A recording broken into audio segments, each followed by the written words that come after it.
Welcome. तर जसं मी तुम्हाला प्रॉमिस केलं होतं, की मी तुम्हाला संडेला जे ॲनालिसिस केलं आहे, ते इथं सांगणार आहे. तर ही आपली ब्लू लिस्ट आहे, जी मी संडेला सॉर्ट केली होती. याच्यामध्ये हे फर्स्ट 3 पेअरचे आहेत, ते आपण संडेला सॉर्ट केले आहेत. बाकीचे मी नंतर ॲड केले.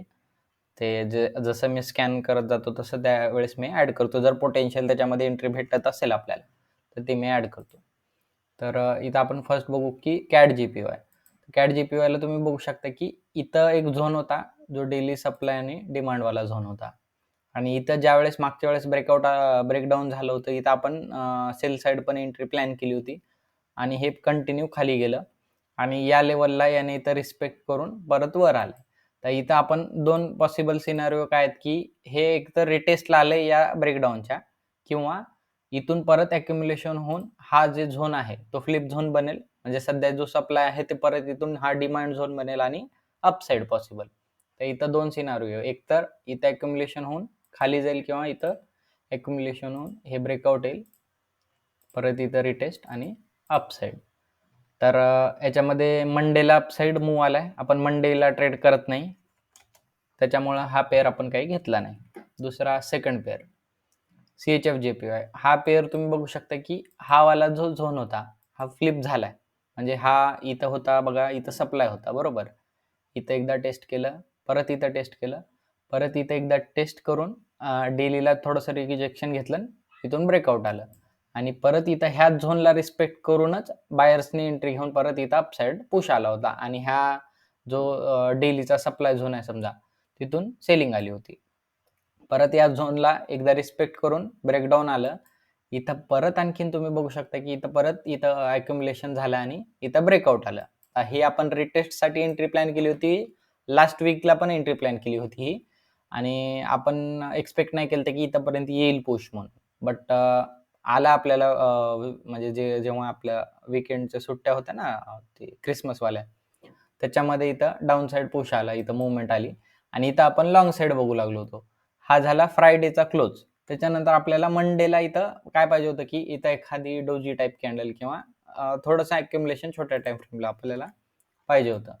जेणेकरून आपण इथं ट्रेड प्लॅन केला असता. पण याच्यामध्ये काय झालं, की मंडेलाच अपसाइड मूव्हमेंट आली आणि हा ट्रेड पण आता आपण घेतलेला नाहीये.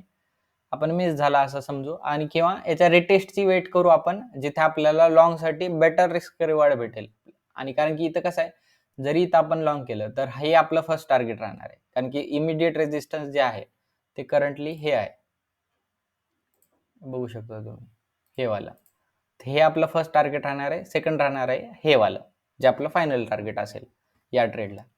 तर सध्या आपण वेट करू, की डेली कॅन्डल कशी क्लोज होते. इथं जर बघू शकता तुम्ही, तर इथं इथं पण एक छोटासा झोन बनवलेला आहे, हा वाला.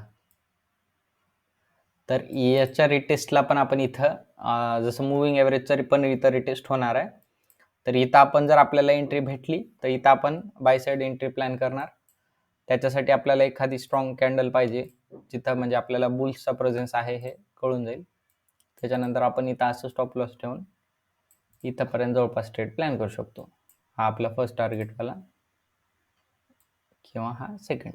फर्स्ट टार्गेट जर आपल्या या वीकमध्ये अचीव्ह झालं, तर आपण इथं बुक करून टाकणार. ओके. तर हां, त्याच्यानंतर नेक्स्ट पेअर काय होती, संडेला मी हे केलेली, की NZD-USD ही पेअर तर आपली फेवरेट पेअर आहे. कारण की इथं आपण ब्रेकडाऊनला एंट्री घेतली होती. इथं 1:15 जवळपास आपण ट्रेड कॅप्चर केला होता.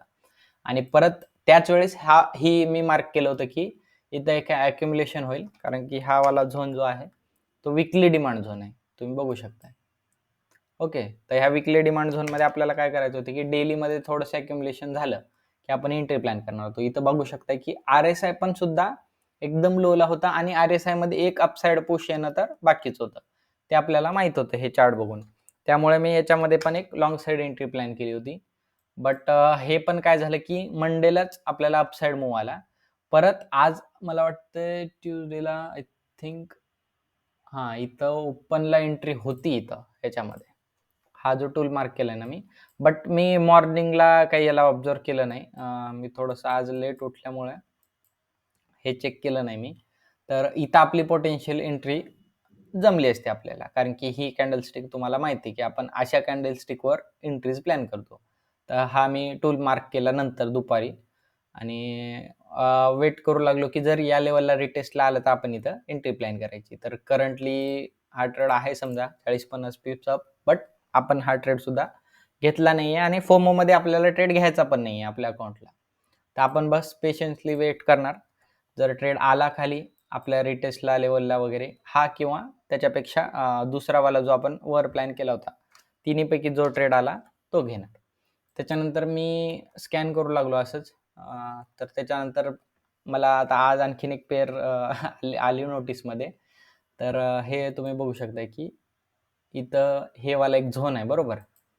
या झोनचं इथं ब्रेकडाऊन आलं होतं. इथं परत रिटेस्ट झालं काल आणि करंटली इथंच प्राइस जरा कन्सोलिडेट करेल. तर याच्यामध्ये पोटेन्शियल आहे की इथून हे जे आहे हे ह्या ब्रेकडाऊनचं हे आहे समजा रिटेस्ट आणि इथून परत प्राइस खालच्या साईडला पुश करणार.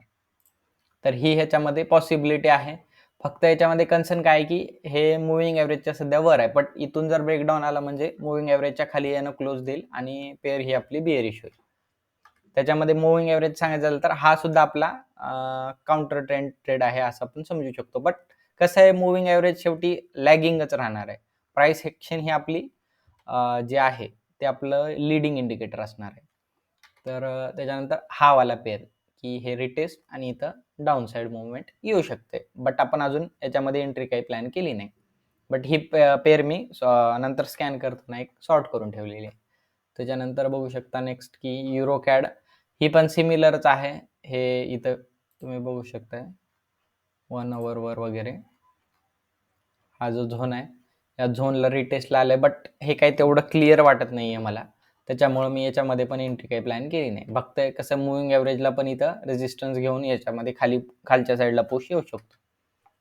दुसरा झाला GBP/NZD. हा पण एकदम छान पॅटर्न आहे. तुम्ही बघू शकता की हे जे होता हा डेली सप्लाय लेवल मार्क केलेला होता बरोबर. इथं डबल टॉप बनवला आणि याच्यामध्ये खालच्या साईडला ब्रेकडाऊन पण आले. इथं रिटेस्ट पण झालंय. तुम्ही छोट्या टाइम फ्रेमवर बघू शकता. हा बघा इथं रिटेस्ट पण झाले आणि इथून मूव आता खालच्या साईडला कंटिन्यू करणार. तर इथून आपल्याला खालच्या साईडला मूव येऊ शकतो. बघा इथं टूल मार्क करतो वाला. तर हे इथं आपल्याला ब्रेकडाऊन झालं, इथं रिटेस्ट झालं, इथं परत येऊन अशा टाईपमध्ये डाऊन साईड पुश येऊ शकतो. तर हे झालं 4 आवर आणि डेलीचं ॲनालिसिस. हे एवढे पेअर्स आता आपण सध्या सॉर्ट केलेले आहेत, जे आपण इथं तुम्हाला बघू शकता. हे जे मी ब्लू फ्लॅग केला आहे त्याच्यामध्ये आपल्याला जिथं पोटेन्शियल एंट्री मिळाली त्याच्यामध्ये आपण ट्रेड घेणार. तुम्हाला गोल्ड ॲनालिसिस पण याच्यामध्ये सांगतो. तर आता हे करंटली गोल्ड तर साईडवेजमध्येच आहे आणि डेलीला जे आहे ते हायर लो बनवत चाललं आहे. हायर लो हायर आणि परत जर हाय ब्रेक झाला तर परत हायर हाय बनणार. ही इथं हायर लो सध्या बनला आहे, बट इथं वर एक छोटा सप्लाय झोन आहे. छोट्या टाइम फ्रेमवर तुम्ही समजू शकता, कारण की इथं एकदा जवळपास टेस्ट केलं होतं. इथं परत या झोनमध्ये जाऊन इथे सेलिंग आली आहे. तर करंटली तर आपल्यासाठी नो ट्रेडिंग झोनमध्येच आहे हे, बट इथं छोट्या टाइम फ्रेमवर आता हे पहिले इथं हेड अँड शोल्डर टाइप्स बनला, परत आता इथं खाली पण head and shoulder types pattern बनतोय. तर त्याच्यामुळं कसं कन्फ्युजिंग मार्केट आहे, कारण की ह्याच्या रिटेस्टला येऊन परत सेलिंग येऊ शकते किंवा याच्या नेकलाईनपासून परत बाईंग येऊ शकते. त्याच्यामुळं अशा टाईपमध्ये आपण अवॉइड करायचं मार्केट. जर आपल्याकडे क्लीन चार्ट असेल तरच आपण त्याच्यामध्ये ट्रेड प्लॅन करणार. तर ठीक आहे. बाकी जर मी एंट्री घेतली तर मी तुम्हाला टेलिग्रामवर अपडेट करेन की आपल्याला कोणत्या पेअरमध्ये पोटेन्शियल एंट्री भेटणार आहे या वीकला, किंवा नाही मिळाली तर आपण फोमोमध्ये काही एंट्री घेणार नाही. आपल्या लेवलला आले तरच मार्केटमध्ये आपण एंट्री घेणार. Okay, thank you.